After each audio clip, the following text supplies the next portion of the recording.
that door. You know, that thing needs to be replaced. And lucky for you, it is going to be replaced. Here's a sliding glass door unit.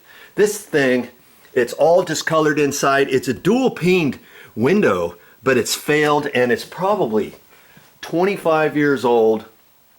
And that's going to be replaced today.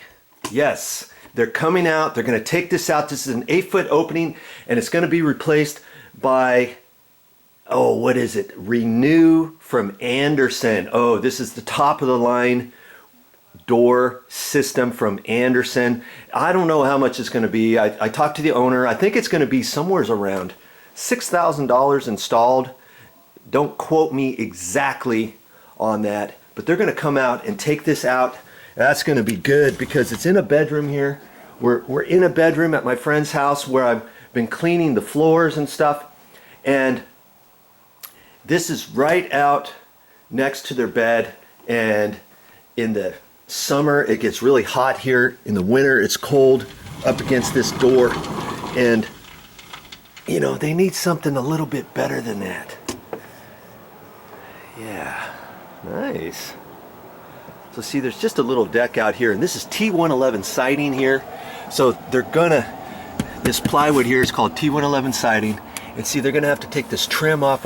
I'm kind of curious if they're gonna reuse this existing trim, because see, they have to take this off to get this window system out of here, this door system, and this plywood here goes over. There's a little lip here of the metal flange that gets nailed on first before they ran the plywood, the T111 siding here, before they ran that. So when they take this off, they're going to have to cut a strip of the siding off right in here to get to the flange on the back side. Then they're going to have to put it back in, either put the trim back up or do something. Okay, so that's going to be kind of interesting to see how they're going to do that. And then this inside trim here, they're going to take that off. And I'm not sure if they're going to reuse this because the next door system might be a little bit taller than this or a little bit lower. If it's lower, then they can save this and cut the bottom trim casing off, you know, down at the bottom.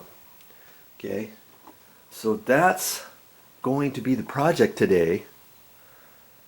You want to learn how to do that? Stick around.